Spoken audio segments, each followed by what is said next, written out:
Thank you. You can't.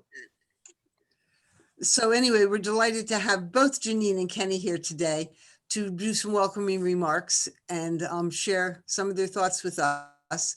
And Jeanine, we were going to start off with you.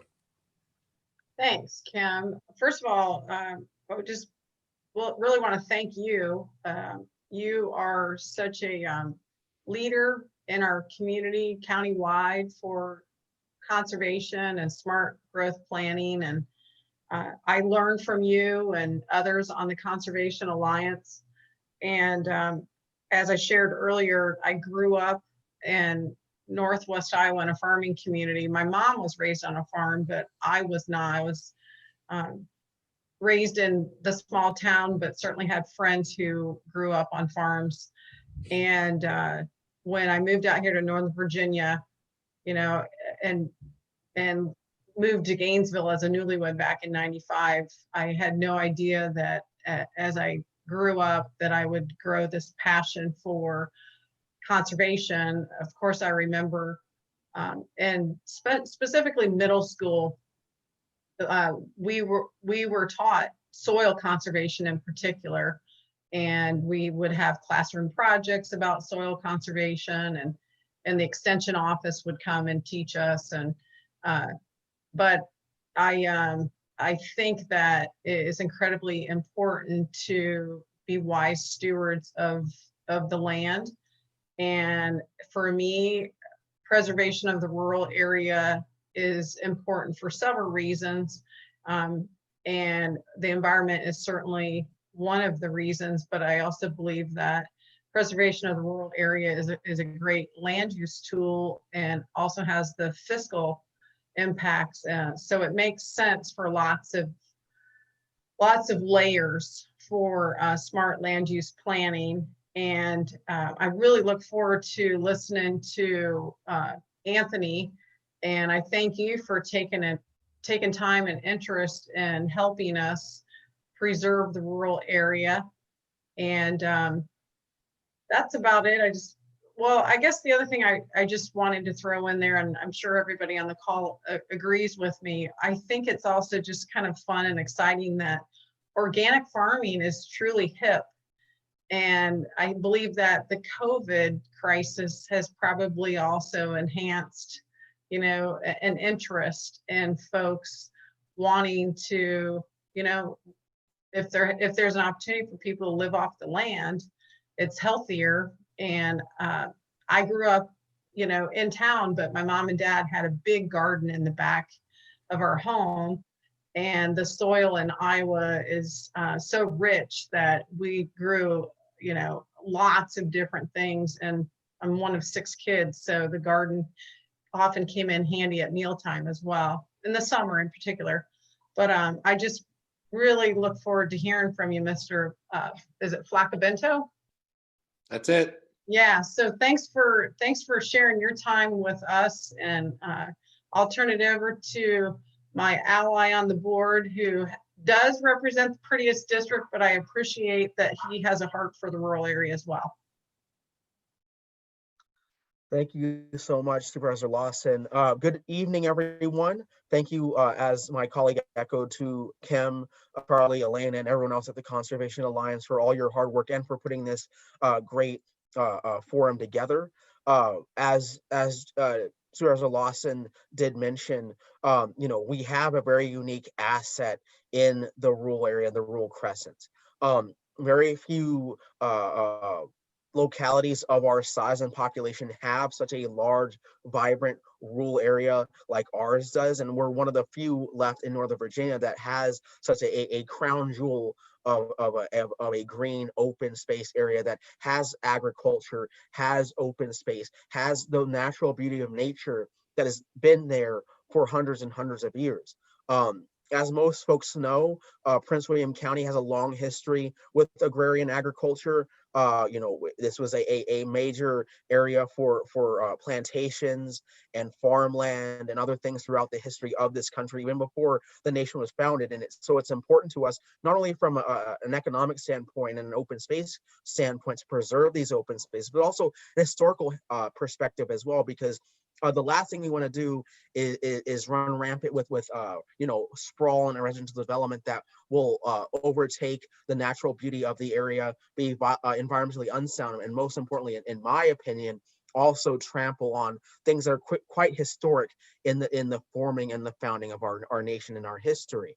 That said, as Supervisor Lawson echoed, we have so many reasons why we should be looking from an environmental aspect to want to preserve the rural crescent.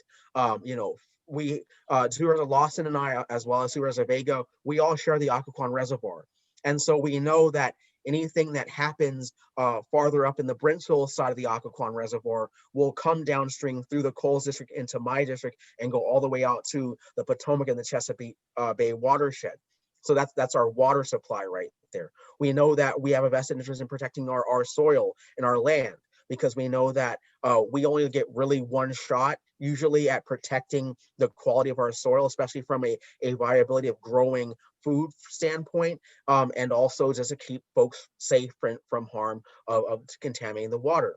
And finally, that gets us to the air.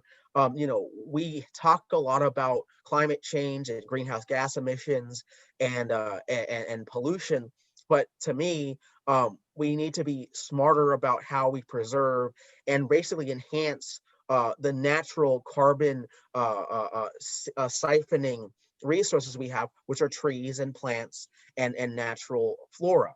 And so there's so many different reasons why it's so important for us to preserve the rural area and really move the ball forward on to the point I hope that Mr. Flaccavento will be making in this presentation, really incentivizing agriculture and agrarian lifestyles that can really modernize how we do farming, really bring Prince William into the 21st century of being a leader when it comes to agritourism, agribusiness. We know we have some really innovative minds out in the western of the county and the Midco area of the county on what we can do to incentivize having agribusiness, because we've over time in this county unfortunately seen a dwindling of agriculture. We lost one of our last dairy farms not too long ago.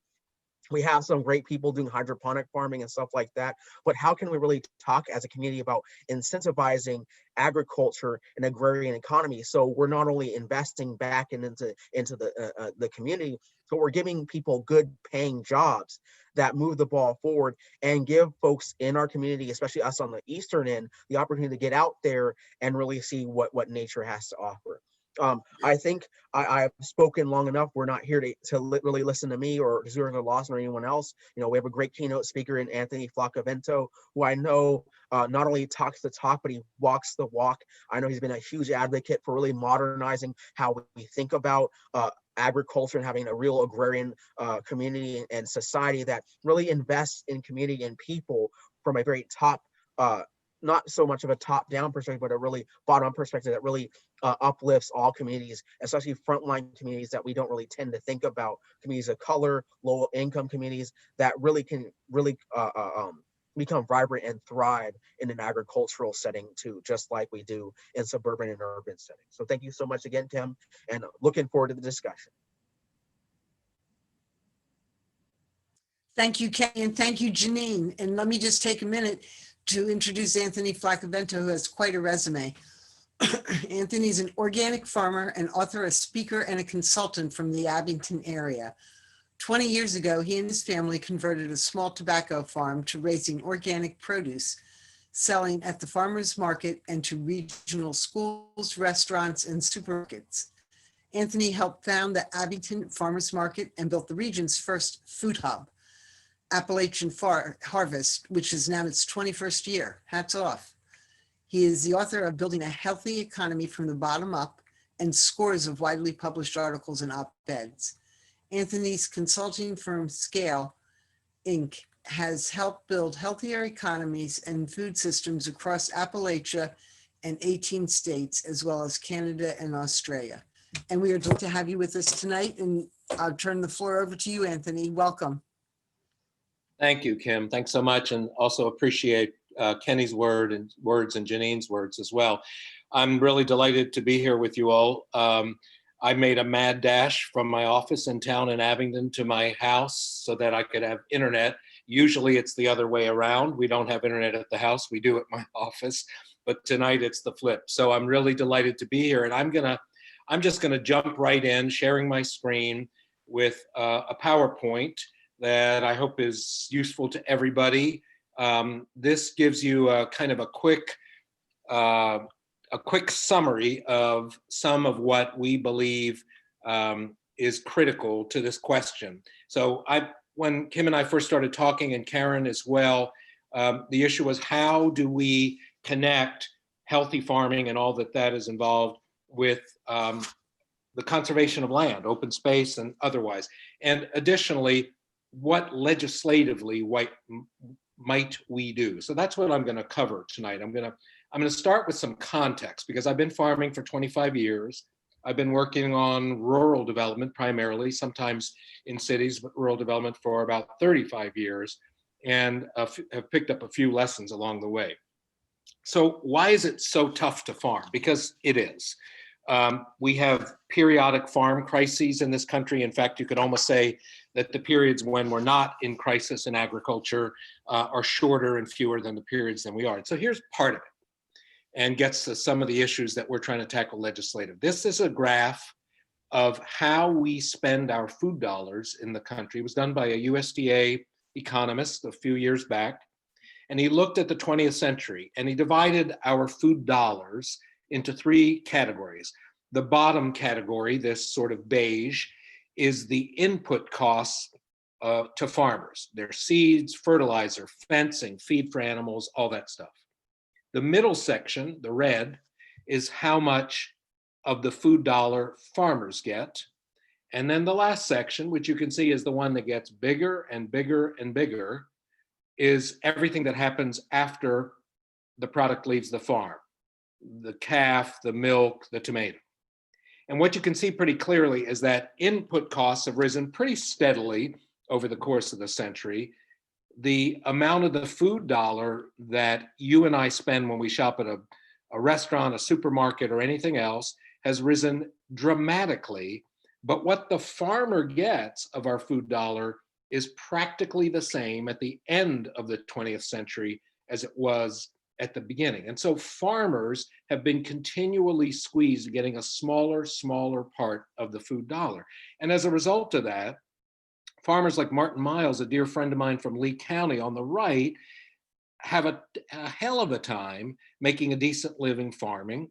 And farm workers like Lucas Benitez, who I met a few years ago, who organized the Coalition of Immokalee Farm Workers, are constantly fighting to just get living wages. And there's a lot of reasons for this, but a big part of it is the very small return of our food dollars to the farm. Additionally, this disconnect between consumers and farmers leads to a lot of what the economists call externalities, when costs like massive soil erosion, water pollution, other things are not actually in the price of the products we buy, but they're externalized to somebody else, the government, future generations, to pay the costs of fixing things, of cleaning up.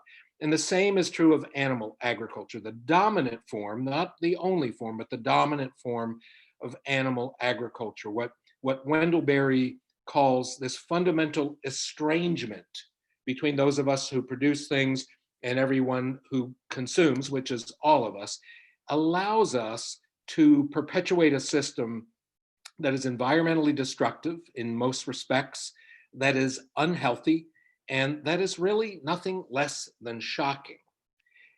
The other couple of other side effects of this estrangement are the fact that food has become, as farmers have struggled to make a living and farm workers to make a living, food itself has become relatively much cheaper. Now, it's not cheap for everybody, but for the sort of median income household in the United States, it's cheap. And the cheapness of it allows us to produce meals that are oversized or supersized, which have contributed to a lot of problems with obesity and other health-related issues. So that's just a quick snapshot of some of the side effects, or what I've come to call the collateral damage of our industrial food system. So the local food system, which is maybe 3 decades old, It started for a number of reasons, but primarily, first and foremost, to reconnect farmers and eaters, whether through CSAs like this one pictured here, or at farmers markets, where we have now over 8,500 across the country. I live in Abingdon, in the far southwestern part of the state, 2 hours southwest of Roanoke, and we started a farmers market about 21 years ago in a crappy little parking lot that nobody could find. We grew the base of vendors and the customers, and then got to move to a better parking lot that was easier to find. And then about 11 or 12 years ago, the market had grown so much that the town built a pavilion for us. And this is the Abingdon market. And it's, for a little town, really quite an extraordinary little market. But it's about, again, fundamentally reconnecting farmers like Charlie Foster and his sister Doris with consumers. And the second kind of leg of the sustainable food movement has always been to promote organic and sustainable farming, whether for vegetables, grains, meats, dairy, and eggs. They just sort of went hand in hand, the connection between smaller direct market farmers and these organic and sustainable practices. So that's a lot of good news. We have seen this growth in the local food movement. It really has done a lot of things, which we'll talk about as we go forward. But here's another reality check for us. In spite of 3 decades of very steady growth of the local food movement, it still is a tiny part of our food production in this country and consumption. $700 billion through supermarkets alone. This was a couple of years ago, compared to what is probably in the range of 11 or $12 billion in local food transactions. Another enormous problem that we've had in agriculture now for a couple of generations, but it is not being addressed by policymakers and is accelerating, is the monopolization, the corporate concentration in the food system. This is just a couple of quick snippets. So we see that in the seed industry, in the 20-year period between 1994 and 2013, we went from the 4 biggest companies having 21% of the seed market to the 3 biggest having more than half of the seed market.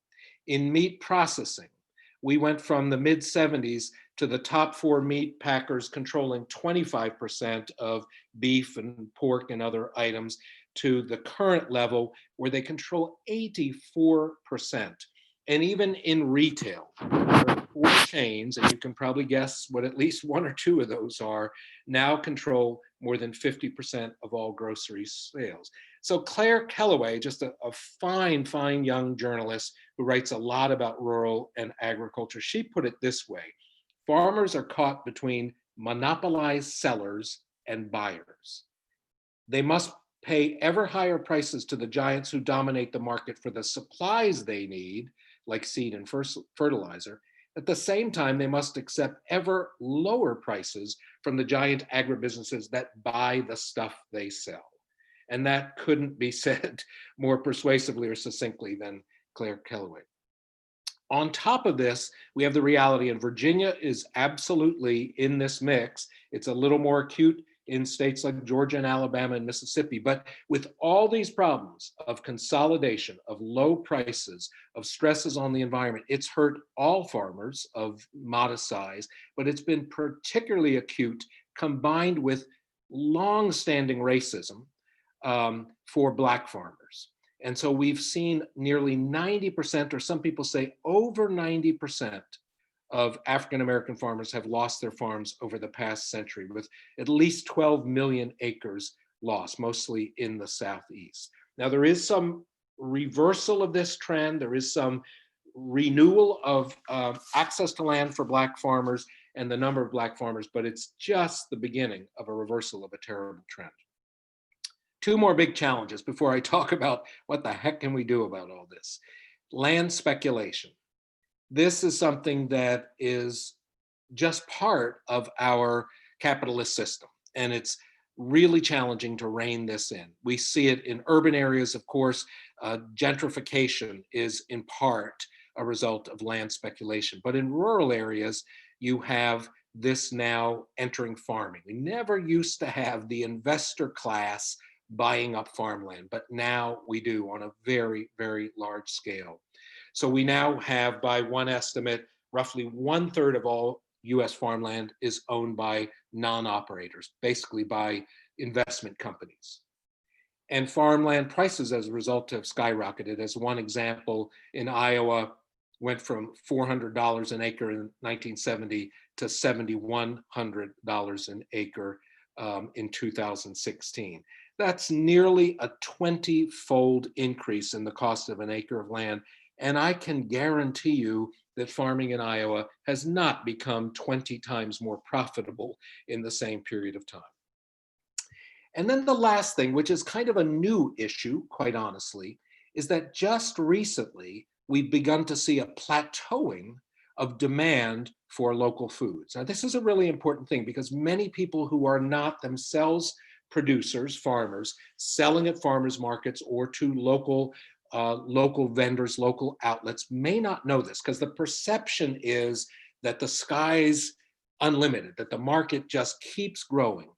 And in fact, that's not the case in a lot of places, a very, very serious recent issue. So you can see that in USDA's Census of Agriculture, they asked questions and they got to the bottom of this. And what they found was that in the 5-year period between 2002 and 2007, the number of farmers selling direct to consumer, now that means at a farmer's market, at a CSA, at a local food hub, even online sales, or through a local retail shop, the number of farms selling grew by 17%, sizable growth, but the total sales through those same channels increased by 32%. That means that the sales were increasing almost twice as fast as the number of farmers. That's great news for farmers. But just 5 years later, USDA found that while the number of farmers selling direct to consumer increased very modestly by 5%, total direct to consumer sales didn't increase at all. So now we've seen this plateau, and it's something that all of us should take heed of, but particularly people in more urban areas. We should not assume that the market just keeps growing. And part of that is that farmers markets themselves have proliferated to a great degree. Back in the mid-90s, there was about 1,750 farmers markets across the US. Presently, there are about 8,500 by USDA's estimate. That's a wonderful thing. But it's also the case that in some communities and some regions, we maybe have too many farmers markets, at least until we get the customers and the demand to catch up. Now, how important is it to farmers to have these direct to consumer sales? Does it impact their bottom line? Well, in fact, it does. In this analysis, what they did was they looked at farmers who have some, it doesn't mean all, but some direct to consumer sales. Those are the farms represented in the blue bars. And they compared them to farms that had no direct to consumer sales, who sold everything wholesale. And you can see that across all kinds of farm sizes, from very small to quite large in their annual sales, farmers who have some mix of direct sales to consumers did better in terms of survival. That's what this chart is looking at. Now, they don't have an easy road to hoe. You can see that the difference isn't huge, but they consistently across size do better when they can sell part of their outlets to consumers directly. So what is the connection between healthy local farms and all these other things that we want? Land conservation, ecological protection, including mitigating climate change, and human health. So I'm going to hit a few of those things in the remainder of the PowerPoint. And if we have time, I'm going to show you a quick little cute video. So first of all, we know from multiple studies, not just this one, that when people have access to healthy local food, they tend to buy it. By no means everybody, but more folks do. And in this study, they looked at people who buy some of their fruits and vegetables at a farmer's market or through other direct outlets. Those are the folks with represented in the green bars. And they compared them to people who just buy their fruits and vegetables at supermarkets, basically. And what they found across all different farm sizes is that people, or excuse me, all different consumer segments, is that people who shop locally at farmers markets and otherwise just buy a whole lot more fruits and vegetables compared to their peers who are buying at supermarkets. $28 a week compared to $16. That's a major difference. So that means people are buying more fruits and vegetables. Hopefully they're eating them. We also know, beyond the health impacts, that local food can be an economic driver. Of course, it's not sufficient in and of itself, but I've seen this firsthand in my work around the country, and we've seen it in Abingdon. Farmers markets in particular, as well as other local food outlets, tend to incubate other new businesses, healthy businesses, often businesses by young people and people who've never been entrepreneurs before, like Nicole in this picture. Nicole started making and selling basically breakfast sandwiches from local meats, local produce, even locally made muffins and buns at the Abingdon Farmers Market. And over about a 3-year period, she built up her customer base, figured out her recipes, added healthy juices. In time that about 3 years ago, she opened her own local restaurant, and it's an enormous success. So the farmers market allowed Nicole to test her products, build a customer base, and launch a business without much risk. Similarly, another local business emerged in Abingdon called Wolf Farm Elements. Two friends of ours, Steve and Becky Wolf, they were selling some things at the farmers market, but what they found was that many of their brother and sister farmers were having to get organic inputs, whether it was organic feed for their animals or organic disease control products, shipped in from California. So Steve and Becky started taking bulk orders from farmers, and a few years later opened their own farm supply store selling organic and natural farm products, and it's been extraordinarily successful. We also see where healthy local foods create the opportunity to address our health crisis. Several communities in West Virginia and Kentucky, and I hope soon in Virginia, maybe there are some in Virginia, have started what some folks call pharmacy initiatives, where local healthcare professionals, doctors and others, literally write prescriptions for purchase of local produce from farmers, from local farmers. This has proven to be a boon both to farmers who have another market, but also to their clients who are often people struggling financially. Now they get a prescription once a week to go to the farmers market, use it for the purchase of healthy produce, and we're seeing that it changes their eating habits and it starts to improve and impact things like diabetes, obesity, and other issues. Now I'm moving towards two of the policies that I'd love to talk to you all about, that some of us working on this have been pushing and we hope to see come to fruition in the 2021 General Assembly. It builds around this idea that we need regional supply chains, that when we have strong regional supply chains, it increases markets for farmers and it also improves food access for consumers. One of the things that the COVID pandemic alerted to a lot of people who hadn't thought about it before was when our supply chains are all global and all dependent on partners thousands of miles away, we're quite vulnerable.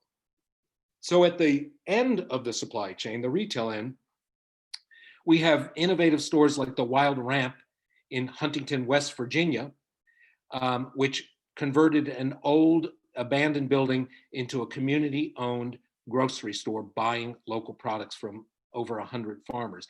And we have our equivalent right in Richmond with the Little House Green Grocery, in which they too put the primary emphasis on purchasing from local farmers. But it's oftentimes very difficult for those small retailers, for chefs, for public schools, for colleges and universities to buy local because they're very accustomed to the supply chain that allows them to kind of look on the spreadsheet, place an order, and get everything they want from a one-stop shop like Cisco. So the local food infrastructure movement is helping to kind of mainstream local foods to make it easier for these buyers to purchase local.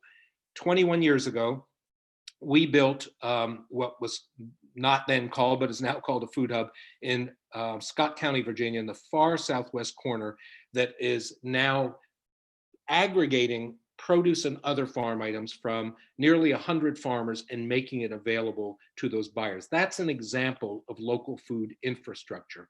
We began that packing and grading facility in an old tobacco barn, which we purchased and retrofitted and created that access. But it isn't just Appalachian Harvest. There is local food infrastructure emerging all around the country and all around the state. Just up the road from you all in Washington, D.C., there is DC Central Kitchen, which buys products from local farmers, often the seconds that they can't sell, the stuff that isn't perfect, chops it, slices, dices, bags it, and then sells it to institutional buyers like hospitals and nursing homes and public schools. We have local food infrastructure that processes food.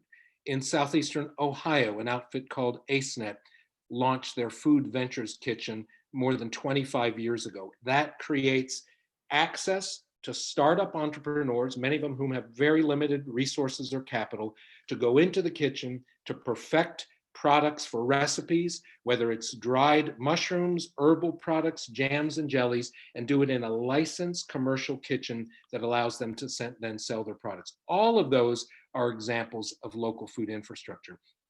And my last example is another one from here close by. Dwayne McIntyre, a dear, dear friend of mine, he and his family have a grass-based dairy.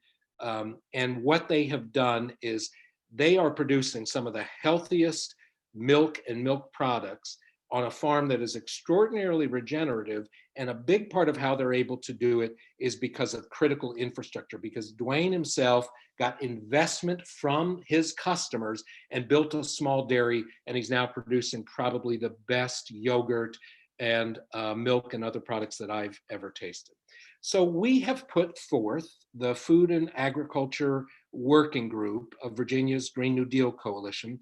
We have put forth a local food infrastructure bill. And if we can get it to pass with your help, it will create a dedicated fund, which VDACs will administer. This fund will provide grants to help fund exactly the kind of community food infrastructure I've just shown you a few examples of. The funding, if the bill goes through in the way that we are trying to steer it, will have a preference for helping smaller, newer, limited resource farmers and entrepreneurs, not well-established, the big guys. And it will also have a preference for infrastructure that helps serve underserved communities, whether they're a food desert or otherwise underserved. The second bill that we're pushing is, well, let me just a couple more things about the local food infrastructure bill. We had one in 2020. It came within a hair's width of passing. I won't go into why it didn't pass, but it didn't. It came very close. It had bipartisan support. The new bill is being carried by Delegate Sam Rasool of Roanoke, and he is looking for additional senators and delegates to sign on as co-sponsors. It's very similar to the original bill, a couple of minor changes to improve the bill and to make it more compatible with VDAC's existing programs. So our second bill, soil health. Right now, there is a bill sponsored by Delegate Wendy Goditis to create a statewide soil health commission as a step towards proposing a bill that will actually lead us to soil health legislation. So what do we mean by soil health? Well, the reality is that we have too much carbon in the atmosphere. We all know that from all kinds of sources. But we have too little carbon in our soils. In fact, the estimate is that over the last century, we've lost at least half of all soil carbon across agricultural lands and forest lands across the world. Practices like this no-till organic broccoli on my farm are a way of beginning to reverse that. It's a really important thing, as Kenny was saying at the outset, because although the right kind of farming is not, it is absolutely not the total answer to our climate change problem, it would make a big dent. Right now, the excess carbon budget in the atmosphere is about 850 gigatons. It's a lot. But our soils worldwide hold 3 times that much carbon. Now, for technical reasons and others, we can't simply pull all of that out into the soils, but clearly the right farming practices, the right land use practices, and the right forestry practices will enable us to pull a chunk of that carbon out. When we pull that carbon out of the atmosphere and put it in our soils, we have healthier, more productive land, whether it's pasture or otherwise, and farmers need to use fewer inputs. When we reduce inputs and increase the productivity of those farms, as Joel Salatin and many other people across Virginia have been doing for some time now, we get actually more production per acre, more potential profitability for farmers, healthier meats, eggs, dairy, and a lot of carbon sequestration or carbon holding in the soil. It's true not only for our pasture land and range land, but it's true of our crops. This is a little field of spring oats on my farm, something I do extensively with cover cropping, one of the practices that we believe would be incentivized by a soil health bill. And we know from a 12-year study in the Rodale Institute that if we really move towards widespread use of these practices, we're talking about serious offsetting of emissions. Other states have done it. They've passed soil health legislation. They're in their early stages, Maryland, California, Colorado, Washington State, others. But we hope that Virginia will pass the Soil Commission bill and then a working lands bill that provides both education, because farmers will need it. We've got to figure out the best practices, but direct financial incentives, modest incentives to help farmers move towards these practices. Now, I don't know if we have time. I'll pose this question to Kim for me to show the video. I can show it, or we can just go right to Q&A since we're kind of far into the hour. What would you like to do? Yeah.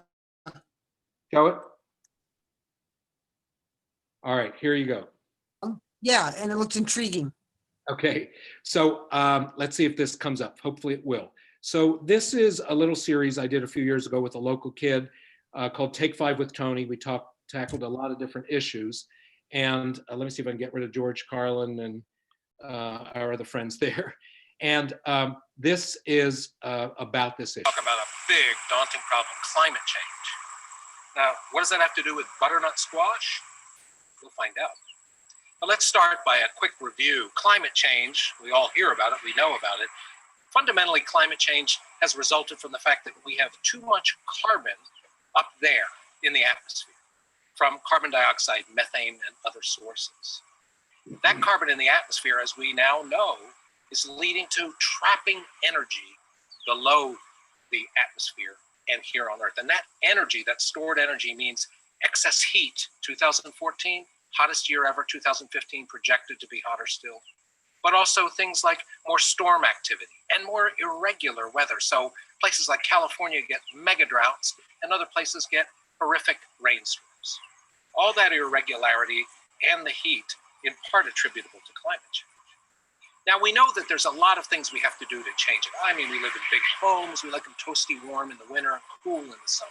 And we know we have to make some changes there and in our transportation habits, favoring mass transit and walking over just constant automobile traffic. But while we're aware of all that, there's a solution that often gets missed that's part of our response to climate change. We have too much carbon up there in the atmosphere, but we don't have enough down here in our soil. You see, carbon is a fundamental building block of soil organic matter. And soil organic matter is so cool. It is the thing that allows us to store fertility, provide to the plants, grasses, and other things that the animals eat. It helps us make our vegetables and grains more nutritious. And very importantly, it provides relief to farmers and crops in times of stress, especially drought, because it holds water. Organic matter is so important that in our short time on this farm, we've built it up from less than 2% when we started here to over 5%, more than doubling the organic matter. And that's made a huge difference in our farming and in the nutrition content of our vegetables. Now, farmers all over the world are looking at ways to build organic matter, and we're going to look at one that relates to the butternut squash, because we know that worldwide, our soils have lost between 50 and 70% of their soil carbon. One experiment we did this year was in Tom's butternut patch. Tom is a friend and fellow farmer who was working some of our ground this year. He planted a field of butternut here. He's harvested the butternut. Normally, in a vining crop like butternut and pumpkins, farmers would plant the plants and soon thereafter spray herbicide, and then come back a few weeks later and spray herbicide again to control the weeds. Organic farmers don't spray herbicide, but they would likely till and till again and till again. And all that tillage, well, it's not great for the soil structure and it's bad for the carbon balance because it releases carbon to the atmosphere. What we did here instead was after just one tillage, we planted cowpeas, this vigorous legume. And these cowpeas have done multiple things. They've virtually smothered all the weeds that we would normally see this time of year. They have added nitrogen to the soil here for next year's crop, and they've helped create the soil biology and root systems that will pull carbon from where we have too much in the atmosphere to where we don't have enough in our soils. A simple solution. This is one of many kind of practices that farmers are using on produce farms, on organic grain farms, and farmers using ranching practices to restore the health of the soil. The Rodale Institute recently estimated that if all cropland in the US switched to low-till organic practices, it would be the equivalent of taking nearly 200 million cars off the road in terms of our carbon balance. There's a lot we can do, and it's not the whole answer, but how we eat and which kinds of farming we support is a big part of our response to climate change.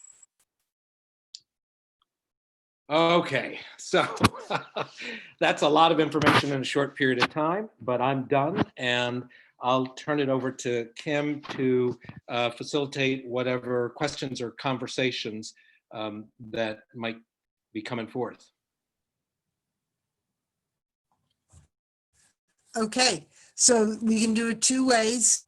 You can jump right in if that works, and also raise your hand so that we know you want to ask a question, which is down on your bottom row of icons to the right. So does anybody have a story to share, a question?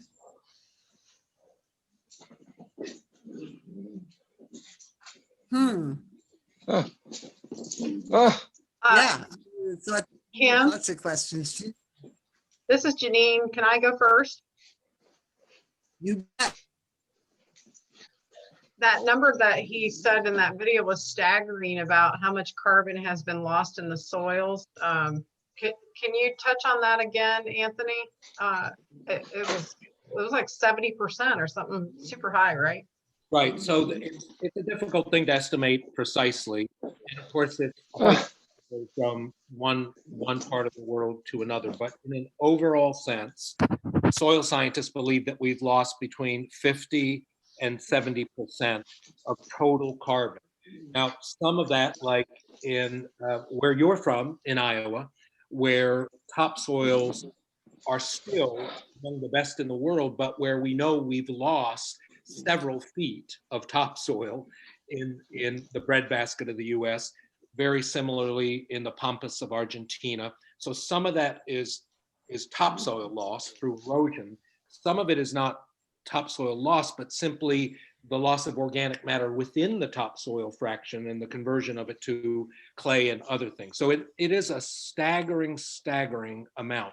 And it's part of our problem of why we've become so dependent on potent chemical fertilizers, because we've lost a lot of inherent fertility in the soil.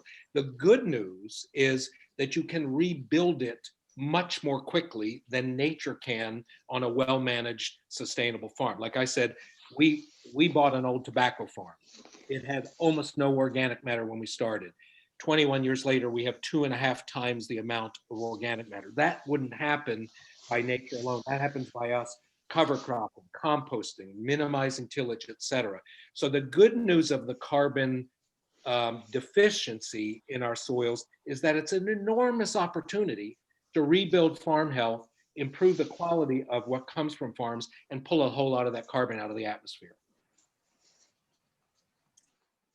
Thank you. Helen. That's helpful. And Kim, maybe you could share that video with us someday via email. This video of this program? Sure, that This whole- absolutely. But that short clip that he just played also. So both of them. You bet. I'll put them up on our YouTube channel. And after the meeting, when it's up, we'll send you all an email with a link to get to it. That works? Helen?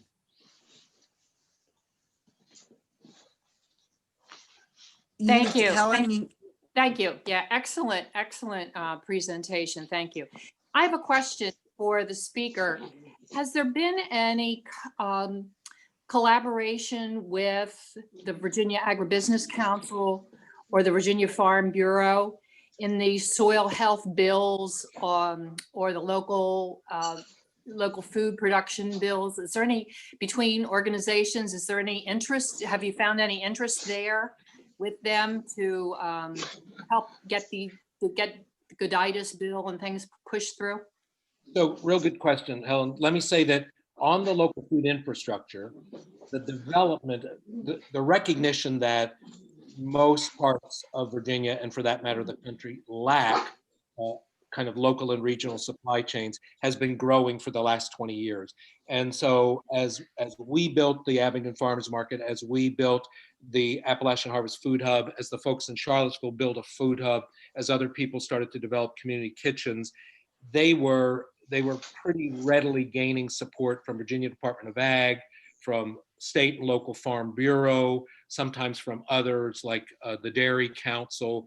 The local food infrastructure were pretty far along in having support from both kind of the alternative farming community and the more mainstream farming community. And we expect that we should be able to have that support going forward on this bill. With the soil health, it's really, although a lot of us have been trying to practice it for quite some time, as a term and as a concept, it's new.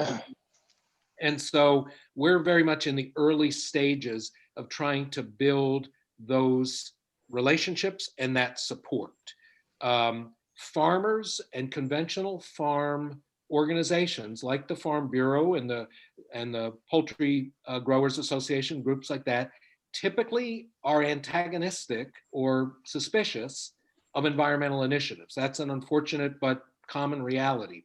So we have to build a relationship and show them that even though this might be part of the Green New Deal, which they probably don't like, this is in fact legislation that would absolutely help farmers with their profitability, with improving the resilience of their farm, and at the same time solving environmental problems. So we're not yet there on the soil health bill, but we recognize it as a critical need. It's part of why Delegate Gooditis decided to go the route of a soil health commission rather than a flat out soil health incentive bill. She felt we needed a year to kind of build the case, make the connections to the major farm groups, and then by hopefully 2022 session, be ready to push ahead. Yep, totally understand. Totally. Thank you. okay, and Sonny, you had a question. Yeah. Hold it.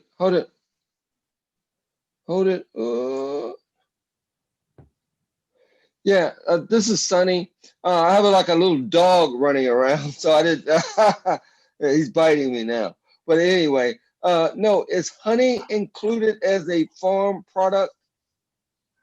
Oh, absolutely. Yeah. Honey is, we've often thought of it as a kind of a little side product that farmers and even many urban producers, there's urban beekeepers, there's a very big movement in this country. There's a lot of folks producing really good communities. What honey has taught us, besides all of its health benefits, is just how critical pollinators are.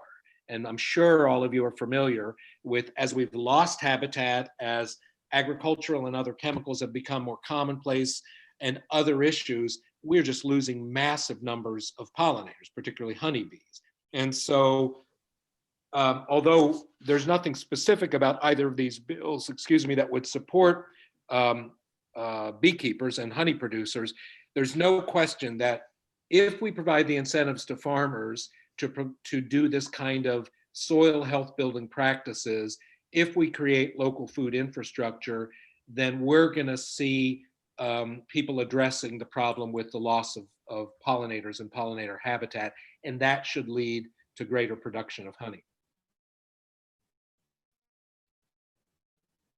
I don't know how to ask a question. Go ahead, Joan. And then Elena? Joan?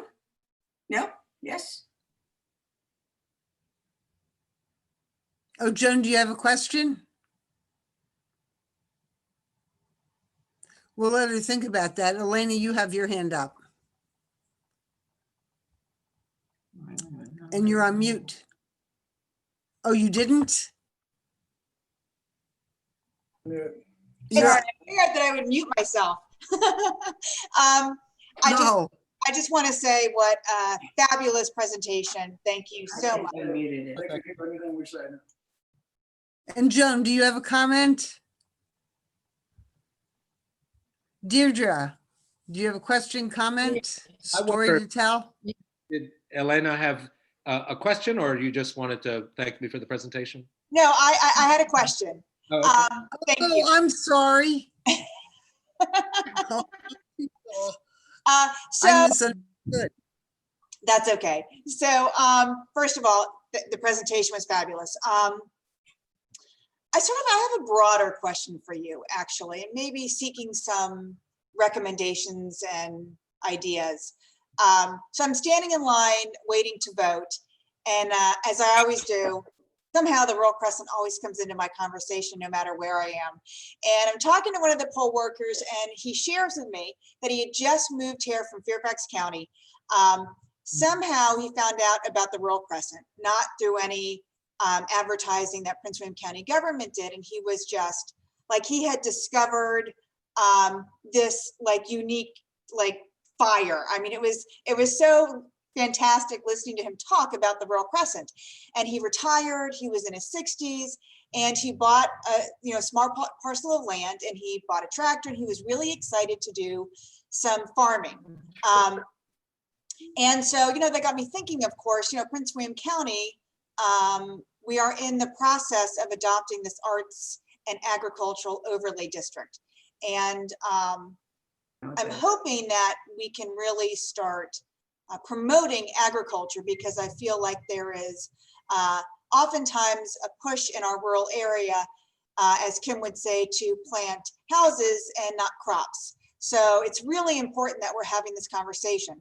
So my question to you in that endeavor to really promote farming and save our assets and really become something, I think that Prince William County is unique in Northern Virginia in that we still have these ag opportunities. What recommendations would you make for connecting government to farming and this ag district? And I would love to have you come back and maybe even talk to our Board of County Supervisors. I'm really excited about what I'm hearing, and especially as it relates to the experience of people being food insecure because of the grocery stores were, shelves were empty. We're talking about climate change in Prince William County. All this is just, it's all front and center. So I'm going to mute myself and listen to your answer. Sure, thanks. Yeah, and you encompassed a lot in that question, and rightly so. Let me just say that if and when the time is right, I'd be thrilled to come and talk to the Board of Supervisors and others. That's kind of what I do for a living when I'm not farming, is working with local communities. But the short answer is this, and it's a simplification, so it's only a piece of it. Farmers as a bunch are extraordinarily anti-government at this point. Not all of them, but the majority. And their view of the government is that the government's about regulating what they do and telling them what they do wrong and what they need to do right. And the difference between that, and not to say that farmers, like any other business or anybody else, don't need parameters and don't need to be penalized when the wrong thing happens. But what we're working towards is shifting the view of farmers about the role of regulations in government by using government mechanisms to create incentives to do the right things. Don't eliminate the penalties for doing bad stuff, but let's start incentivizing farmers. So that's what the soil health bill does. The food infrastructure bill is not a direct incentive to farmers, but if communities in Prince William County or neighboring areas create local food infrastructure that allows farmers to be more profitable, then that will help preserve good quality working farmland. So there's a bunch of things that I'm sure if we got into deeply specific to the rural crescent, we would talk about. But as a general rule, it's a shift in perspective from seeing government and environmental advocates as people who are penalizing me and always fining me and telling me what I do wrong to people who are creating incentives for me to do what we all need, which is produce healthy food.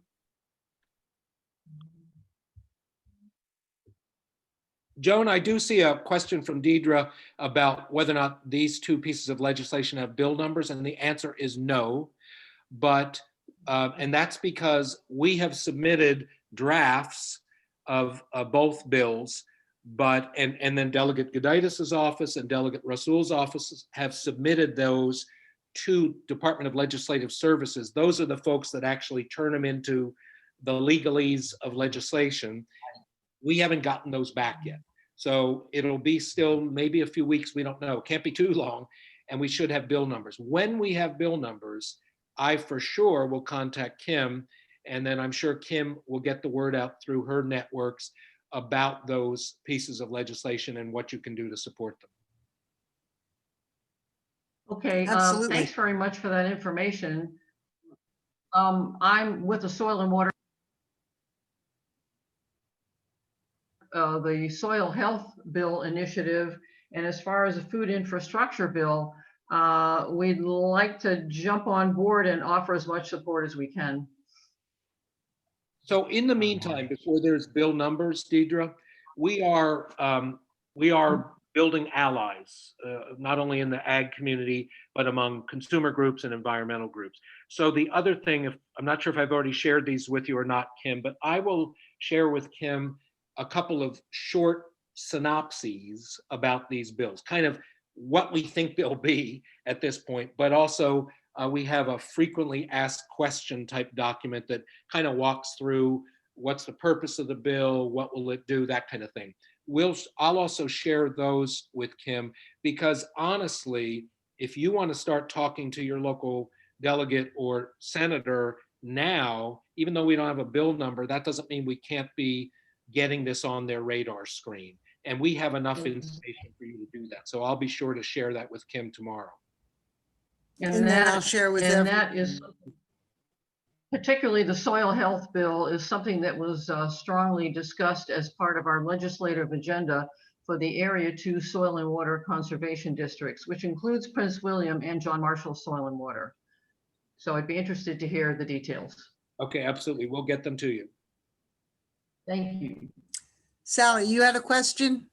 Yes, Tony, my family was into poultry. Well, my grandparents and all their children had great chicken farms and ducks and geese and beautiful things like that. And I was shocked recently when I read the Washington Post story that the residue, the droppings of the chickens were causing the crabs on the shoreline to not thrive. They're cutting into that and causing a problem with seafood. And I wondered if in Virginia that would be a problem, and if there's some kind of answer of trucking that manure to where it's needed.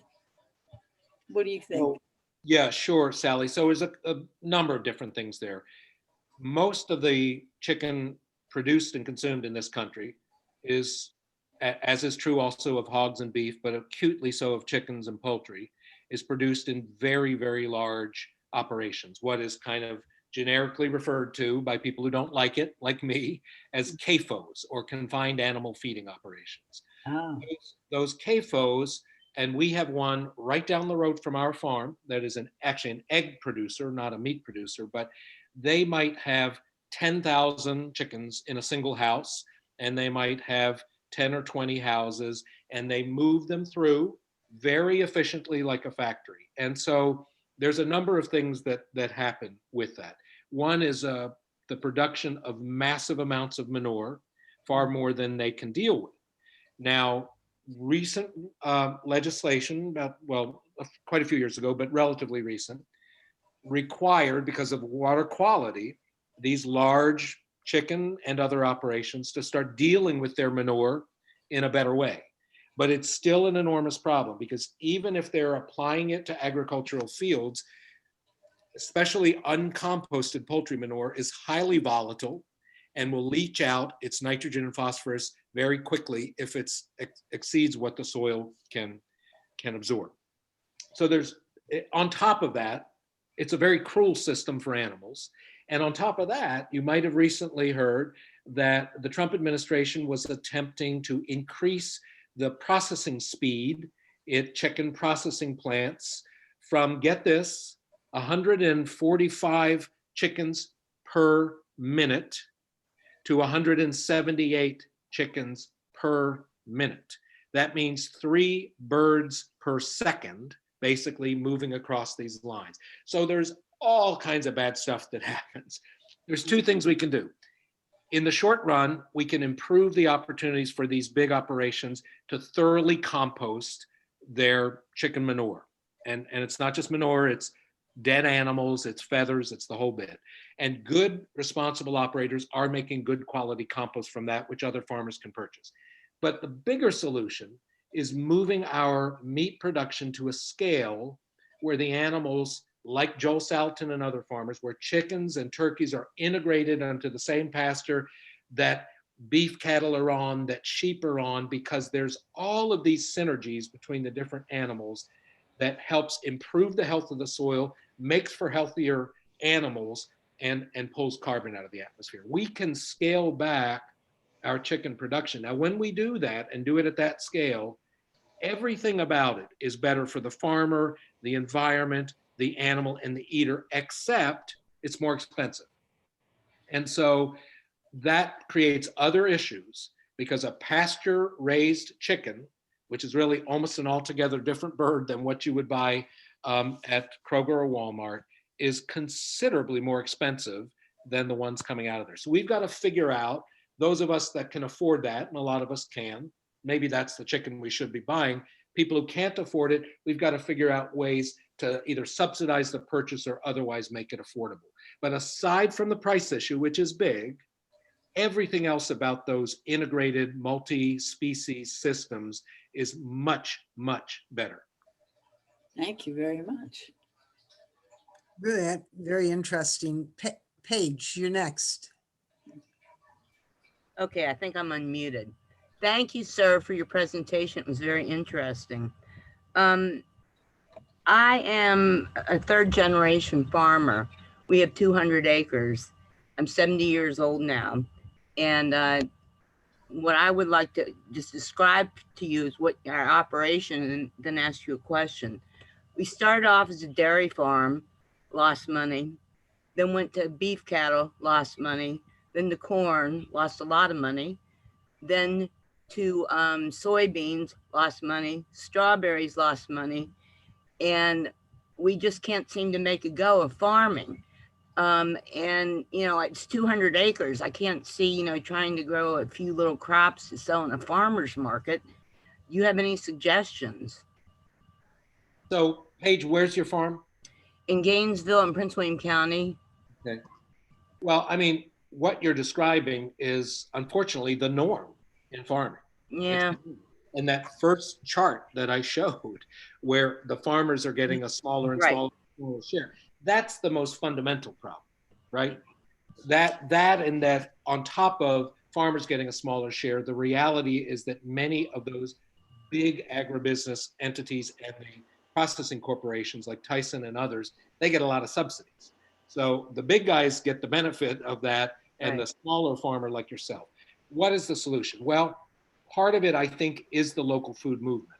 Now, I'm not suggesting you turn 200 acres into raising tomatoes and peppers for the farmer's market, but if you all could secure a food hub, as we built in far southwest Virginia, and a food hub is just a place where food from multiple farmers is brought in, it's aggregated, it's graded, it's pooled, it's boxed, and it's shipped.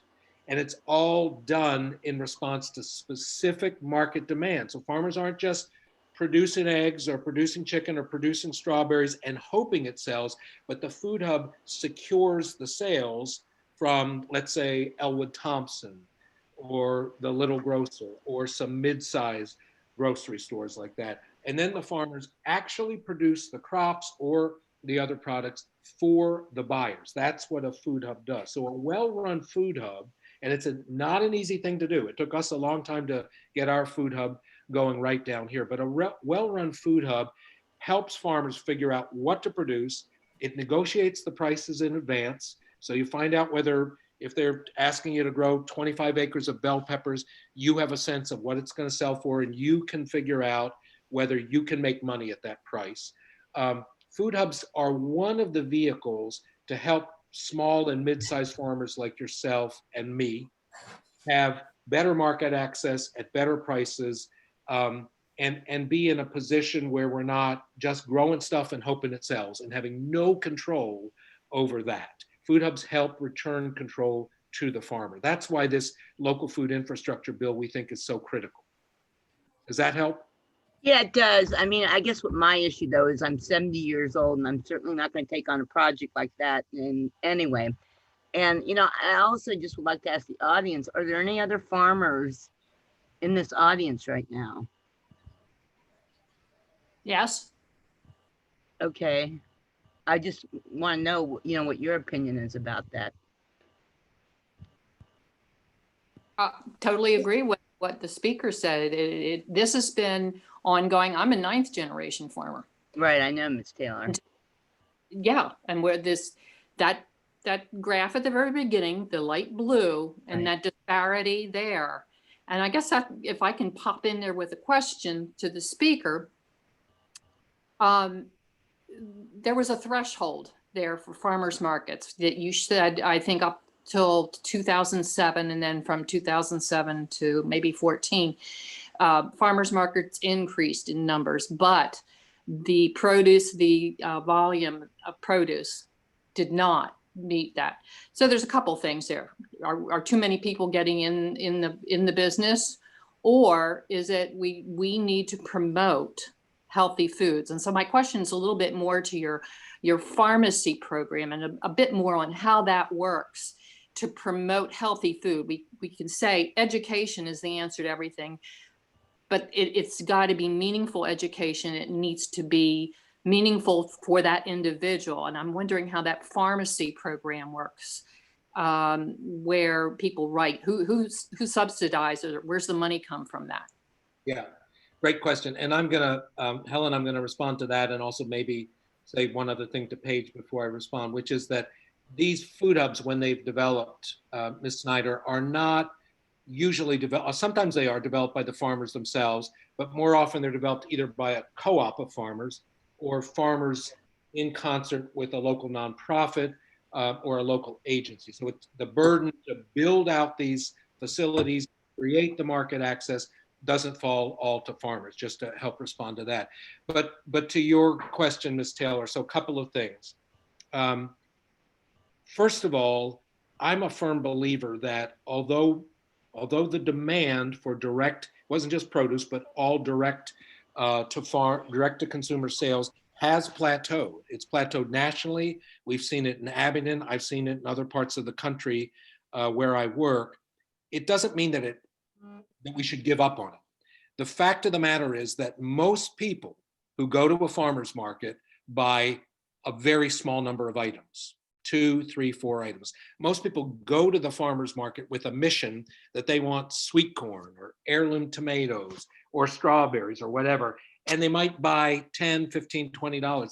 Then they go across the road to Kroger or the local supermarket, and they might spend $100 on items which are available at the farmer's market. So part of expanding access to healthy food and increasing farmers' market share is that we also need to come up with new ways to help consumers understand that they can do a lot of their grocery shopping at their local farmers market, at least in many communities. So that's a little sideline, but I wanted to say that. in terms of the pharmacy program, wherever it has succeeded, because some folks have tried it and it hasn't worked, but where it's succeeded, there's two basic ingredients that are needed. One is a group of farmers who have the capacity to produce a little more, in this case, produce, what they're already doing, and who are willing to grow for the market. The other is there has to be a healthcare institution. It can be a community clinic. It can be a big independent hospital. It can be a hospital chain or a health foundation who decides, their CEO or whomever decides that they're tired of being on the merry-go-round of treating people's illness. They want to get to the root of the health problems, and they know that part of that root is changing eating habits. When they make that decision, typically they secure additional funds from either their own sources. I worked with a hospital in the center of Harlem and the South Bronx, which allocated money for exactly this purpose to some of the poorest communities in New York City, because they decided that it was money it was expenditures that would save them money in the long run. In other cases, many hospitals have related sort of sister foundations, and they can use money from those foundations to subsidize the prescriptions. It hasn't been done much, but there's no reason in the world that you couldn't establish a pharmacy program in Prince William County, have your farmers ready, have a local clinic or a healthcare provider ready, and turn to the local government to ask them for a small allocation to help pay for those prescriptions as a means towards improving the health of their community. So there's all kinds of potential sources for funding the actual purchase of the food through the prescription writing. Up to this point, it's mostly been done internally by the healthcare provider or their foundation. Okay, thank you. Charlie, you're on. So one of the points that you made at the beginning of your program was that we have an economic disconnect in our system. Our farmers provide us ecological services, sequestering carbon, and don't get paid for it.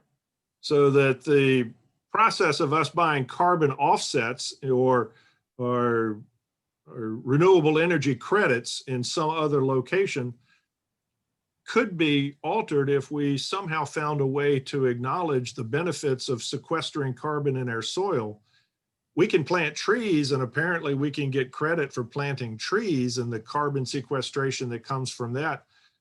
How do you see us, perhaps at the state or national level, moving towards acknowledging the benefits of sequestering carbon in the soil?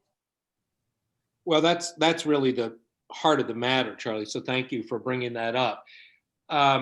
Like a lot of other kind of new things in progressive legislation, oftentimes those bubble up from localities, states, before they reach the federal government. But I will say that Cory Booker, at least pre-COVID, who's in an extraordinarily urban district, Senator Cory Booker has been one of the pioneers really pushing for progressive farm legislation, including farm legislation that pays farmers for the ecological services they provide when they manage their land properly. So we have people at the state level, multiple states, and some people in federal government who are looking to do this. And Senator Booker's not the only one by any means. So there is that.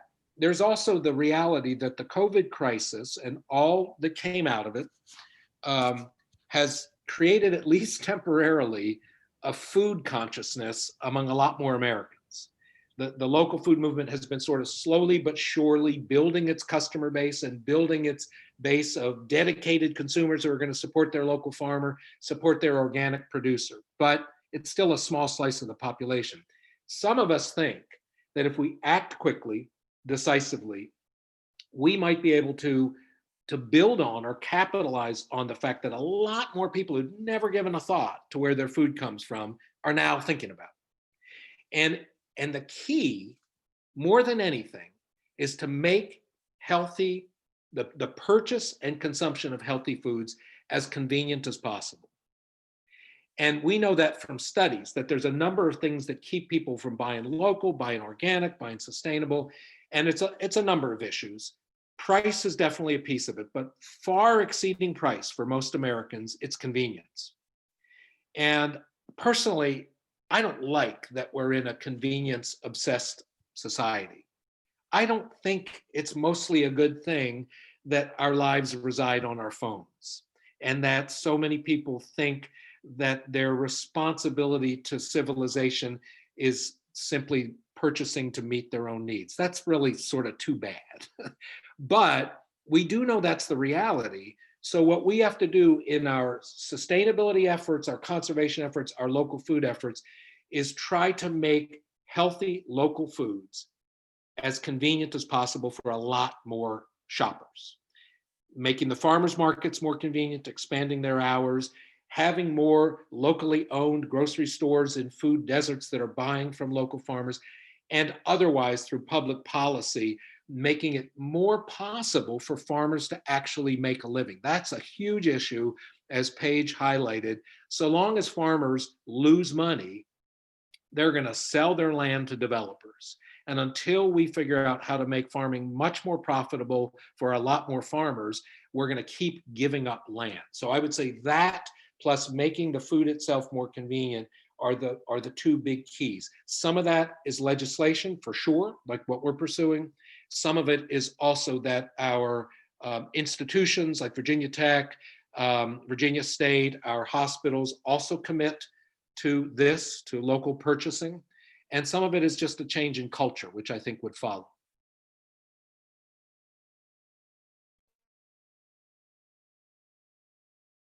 You got to remember to unmute anybody else.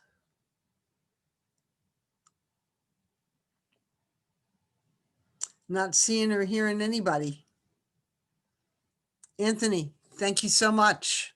I thought your presentation was superb, and you said a lot of things that we needed to hear and explained some things for me too. Great, thank you, Kim. It was a terrific conversation. Thanks to everybody that chimed in with questions. And I will get you those bits and pieces about the two pending legislation so you can share them with the group. Oh, absolutely. We'll send a follow-up email. Ashley's got her thumb up there, which is good. And we'll give you the handouts and the link to the recording on YouTube. Okay. Thank you, Anthony. You bet. Thank We you have all. lots of thank yous on the chat too. It's terrific. I can't say how much I appreciate it. Thumbs up all around. Okay. Bye-bye. Thanks for Bye-bye. coming, everybody.